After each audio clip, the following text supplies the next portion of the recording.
Conformément à la réglementation en vigueur, les réservoirs d'eau destinés à la consommation humaine doivent être entretenus annuellement. Pour réaliser les prestations de nettoyage et de désinfection d'installations d'eau potable, nous disposons d'un véhicule spécialement équipé avec une pompe haute pression ainsi qu'une cuve de 600 litres d'eau de stockage. Nous possédons également des pompes basse pression afin d'acheminer le produit en haut des réservoirs et le pulvériser à une pression de 1 à 2 bars. Nos techniciens ont suivi les formations de sauveteur secouriste du travail, manipulation des produits chimiques, travaux en hauteur et travaux en atmosphère confinée. Quand notre équipe arrive sur le lieu de l'intervention, 2 étapes en découlent. La première est la préparation de l'équipe concernant les équipements de protection individuels et collectifs.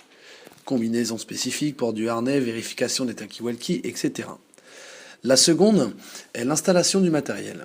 Un des 2 techniciens monte en haut du réservoir pendant que le second prépare le matériel. Une fois le matériel prêt, il est monté en haut du réservoir à l'aide d'une corne. Une fois le matériel dans la cuve, l'opération peut commencer.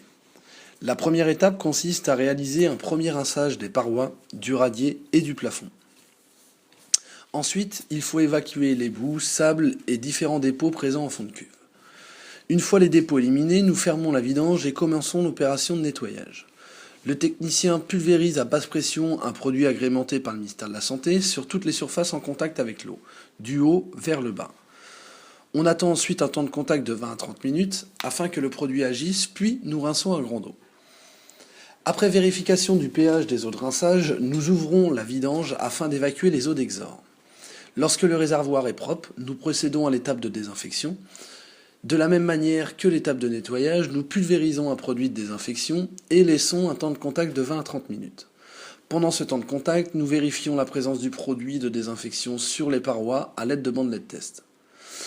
Un dernier rinçage est alors réalisé jusqu'à élimination totale du produit de désinfection. Pour terminer, l'équipe d'intervention plie l'ensemble du matériel et établit avec le client le rapport d'intervention qui lui sera ensuite envoyé. Le client peut alors remettre en eau le réservoir et assurer la fermeture des accès.